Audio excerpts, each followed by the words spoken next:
Hello students, this is a video lecture of crystal oscillator. That is a type of high frequency oscillator. It is just only the LC oscillator in which a quartz crystal is connected in place of inductor L. हम लोग जो देख रहे हैं LC oscillator, उसमें inductor की जगह पे क्या करते हैं, क्वार्ट्ज क्रिस्टल को ऐड कर देते हैं. अब क्वार्ट्ज क्रिस्टल है क्या? That is the piezoelectric material, okay, which can convert the electrical energy into its equivalent mechanical energy. यानी कि इलेक्ट्रिकल एनर्जी को उसके मैकेनिकल एनर्जी इक्विवेलेंट को कन्वर्ट करता है.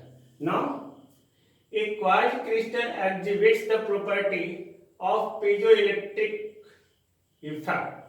Okay, piezoelectric effect, according to it, when a mechanical stress is applied across the faces of the crystal, a potential difference is developed across the opposite faces of crystal. Okay, now we see similarly, a potential difference is applied across one set of faces of the crystal. It causes a mechanical distortion in the crystal shape. कहने का मतलब कि ये देखिए एक quartz crystal, okay, एक quartz यहाँ लिखा हुआ है, quartz crystal is used in an electric circuit. It will be polished with the metal on opposite surfaces to make the electric connection. यानी कि क्वार्ट्ज क्रिस्टल को इलेक्ट्रिक सर्किट में utilise करने के लिए हम लोग क्या करते हैं, दो ऑपोजिट फेस में मेटल से पॉलिश कर देते हैं, सो दैट इलेक्ट्रिक कनेक्शन हम लोग उसमें ले सके. अब इस क्वार्ट्ज क्रिस्टल को हम लोग क्या करते हैं, पीजो इलेक्ट्रिक इफेक्ट का प्रॉपर्टी को वो एग्जिबिट करता है. पीजो इलेक्ट्रिक इफेक्ट का प्रॉपर्टी क्या है कि जब उस क्वार्ट्ज क्रिस्टल के क्रॉस मैकेनिकल स्ट्रेस यानी कि उस पर फोर्स लगाए, then stress is developed, force per unit area, okay. तो जब मैकेनिकल स्ट्रेस को अप्लाई करेंगे across the faces of the crystal like that, तब एक पोटेंशियल डिफरेंस डेवलप्ड होगा उसके क्रॉस, उस फेस के क्रॉस. या when a potential difference is applied across one set of faces of crystal, इन दोनों के क्रॉस हम लोग क्या किए, पोटेंशियल डिफरेंस अप्लाई किए. तो पोटेंशियल डिफरेंस अप्लाई करने के बाद ये क्या होगा, there will be mechanical distortion in the crystal shape, यानी कि उस पे फोर्स लगेगा mechanical. That is the quartz crystal, यानी कि they activate the property of piezoelectric. Now हम लोग यहाँ पे इस क्रिस्टल को इस्तेमाल कर लिए यहाँ पे, ओके. तो यहाँ पे इसका जो इलेक्ट्रिक सिंबल है, इस इलेक्ट्रिक सिंबल के कॉरस्पॉन्डिंग ये इलेक्ट्रिक इक्विवेलेंट सर्किट है, जिसमें R, L और C जो है that is the internal resistance, inductance and capacitance of the quartz crystal. Okay, इस क्वार्ट्ज क्रिस्टल का इंटरनल रेजिस्टेंस, इंडक्टेंस और कैपेसिटेंस. ओके, नाउ अगर हम इसको कंपेयर करें in terms of mechanical parameter, तो यानी कि R जो है फ्रिक्शन है, ऑफकोर्स ये मैकेनिकल स्ट्रेस के कॉरस्पॉन्डिंग काम करता है, तो मैकेनिकल पैरामीटर के कॉरस्पॉन्डिंग बात करेंगे. ओके, तो R है फ्रिक्शन या विस्कस डैम्पिंग फैक्टर, L है मास, R और C है reciprocal of the spring constant. Okay, actually this is the mathematical modelling of the mechanical system which we have study या which आप study करेंगे, okay, in the case of control system और mathematical modelling of the mechanical system, electric system like that. जिसमें एक example आपको एक दिखाया है, ये एक मास है, इसके साथ एक स्प्रिंग अटैच है, ये मास एक फ्रिक्शनल सरफेस पे रखा हुआ है. तो ऑफकोर्स जब इस पे फोर्स लगाएंगे तो न्यूटन लॉ क्या करता है, F, ये स्प्रिंग के द्वारा एक अपोजिट में फोर्स लगेगा kx, ये अपोजिट में लगेगा तो F minus kx minus F equal to क्या होगा, ma. ओके, ये जो फ्रिक्शनल फोर्स है, ओके, ये फ्रिक्शनल फोर्स ये अपने कोएफिशिएंट के बराबर होगा, that is dx dot. Okay, इसका ऊपर ही डिटेल में मैथमेटिकल मॉडलिंग में यहाँ पे सिंपल ये दिखाने का हम कोशिश कर रहे हैं कि ये फार्मूला आ रहा है. तो फोर्स वोल्टेज एनालॉजी के अकॉर्डिंग मास को हम लोग L से रिप्लेस कर सकते हैं, D को R से रिप्लेस कर सकते हैं और K को 1/c से रिप्लेस कर सकते हैं. फोर्स को वोल्टेज से, ऑफ कोर्स हम लोग फोर्स लगाए, मैकेनिकल स्ट्रेस, तो वोल्टेज बिल्डअप हुआ। ओके, तो फोर्स को वोल्टेज से, और जो एक्स यानी कि उसमें डिस्प्लेसमेंट हो रहा है, ओके, उसको हम लोग चार्ज से रिप्लेस कर सकते हैं। Then this is the mathematical modelling, जिसमें हम लोग ये इलेक्ट्रिकल पैरामीटर को मैकेनिकल पैरामीटर से कोरिलेट कर सकते हैं। Okay, and this is the correlation, this is the equation of the force and voltage. Okay, and this is very important. आप देखिए एक मैकेनिकल पैरामीटर को हम लोग वोल्टेज से रिप्लेस कर दिए, जिसको आप कंट्रोल सिस्टम, मैथमेटिकल मॉडलिंग और फिजिकल सिस्टम के वीडियो लेक्चर में आप देख सकते हैं। So don't worry. नाउ अब आर को हम लोग नेग्लेक्ट कर दिए, आर को नेग्लेक्ट कर देंगे तो टोटल इक्विवेलेंट इंपीडेंस क्या हो जाएगी, ये दोनों तो सीरीज में है, तो ये दोनों के लिए j omega l plus 1/j omega c, ये पैरेलल में है तो 1/j ओमेगा c डैश। जब इसको सॉल्व करेंगे तो हम डायरेक्टली लिख दिया, आप सॉल्व करके देख सकते हो। इसको जब आप सॉल्व करेंगे तो इसका वैल्यू आएगा zt = -j/2 pi f c dash f square minus fs का whole square divided by f square minus fp whole square. c dash आप जानते हैं f है फ्रीक्वेंसी, जिस फ्रीक्वेंसी पे हम लोग ऑपरेट कर रहे हैं इसको। ओके, और fs का वैल्यू है 1/2 पाई अंडर रूट एल से, ये हम लोग खुद से मान लिए अभी। ओके, और fp जो है ये 1/2 pi under root 1/l into 1/c plus 1/c dash है।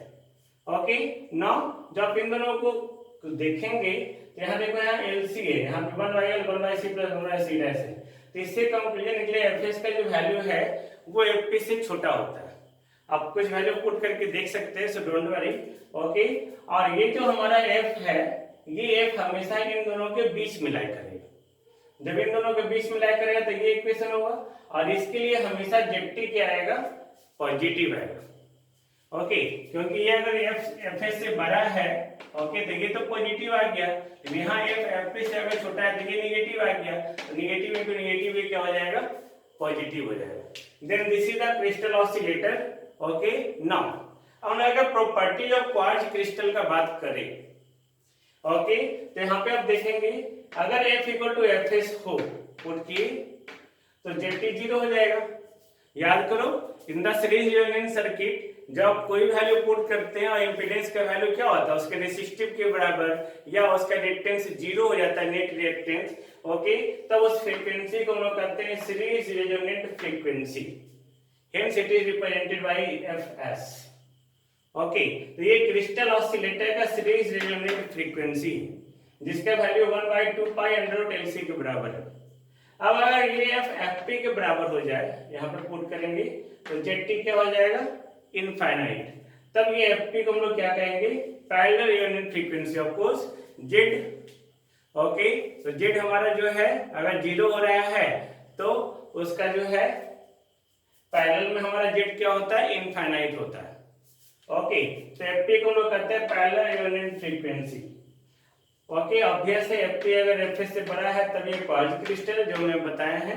अब ये दोनों जब बीच में लाई करें तब क्या होगा, हम लोग ये देखते हैं। ओके, जस्ट सी नाउ हम लोग यहाँ पे देखें, अगर f जो है fs और fp के बीच में आ रहा है तो zt का वैल्यू जो है वो पॉजिटिव आ रहा है। zt क्या है, zt एक्चुअली रिएक्टेंस है, इसीलिए अभी हम लोग बात कर रहे थे उस फार्मूले में कि अगर हम लोग f के वैल्यू में fs रख दे, zt 0 हो जाए, तो zt 0 होने माने रिएक्टेंस 0 ना।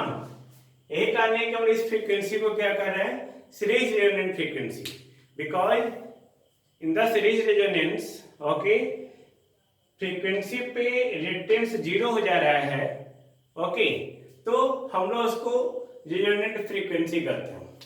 उसी तरह अगर f = fp में zt इनफाइनाइट होना मतलब x इनफाइनाइट होना, यानी कि b ससेप्टेंस 0 होना, और ये पैरेलल का कंडीशन है, इसलिए हम fp को क्या कहते हैं, पैरेलल रेजोनेंट फ्रीक्वेंसी।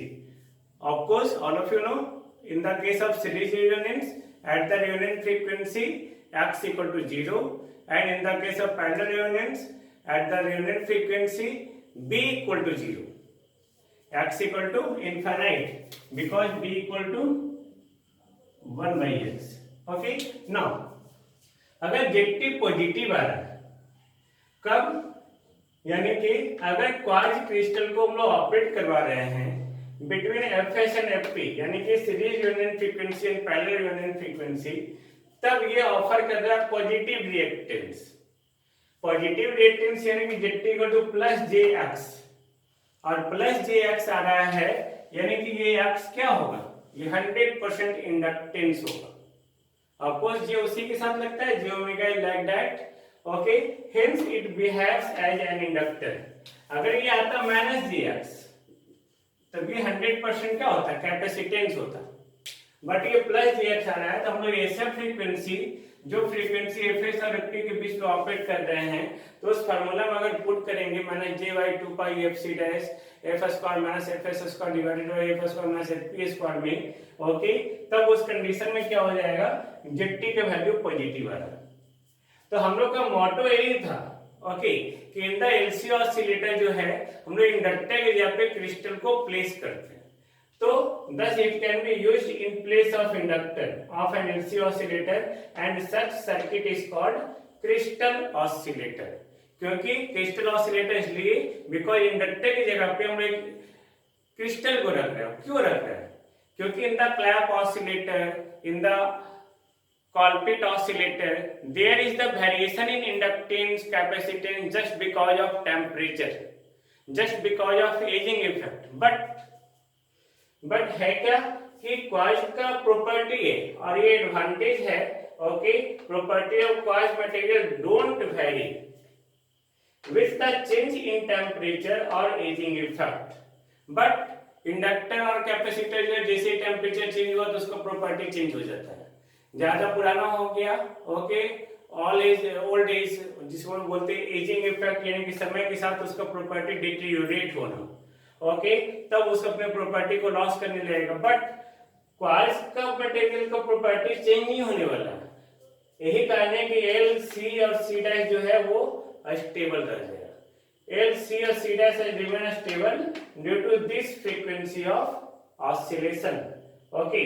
तो यहाँ पे एक क्रिस्टल ऑसिलेटर का जो फ्रीक्वेंसी ऑफ ऑसिलेशन होता है वो नियर अबाउट एफ नॉट का वैल्यू जो होता है वो एफपी के बराबर होता है, near about, not exactly, because अगर एग्जैक्टली हो जाए तब तो ये इनफाइनाइट हो जाएगा।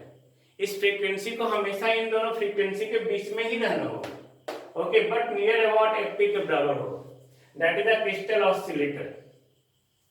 Quartz oscillator is used where a stable frequency is required, यानी फ्रीक्वेंसी वैरी नहीं करना चाहिए, okay, such as clock frequency, जैसे घड़ी है हमारा, सेम एम्पलीट्यूड सेम फ्रीक्वेंसी से हमेशा ऑसिलेट करते रहता है, okay. For a microprocessor आप पढ़ेंगे या पढ़ेंगे तब उसमें देखिएगा, they have the 3 megahertz, okay, और microcontroller and in watches, ये सब जगह हम लोग क्वार्ट्ज नहीं, क्रिस्टल ऑसिलेटर को इस्तेमाल करते हैं because of their property of stable frequency, okay, so that it can give the sustained output with the given frequency. Frequency change नहीं होना चाहिए, ओके। डिसएडवांटेज क्या है? एफ नॉट को हम लोग वेरी नहीं करवा सकते, यानी कि फिक्स फ्रीक्वेंसी हो गया, okay, and it is very expensive.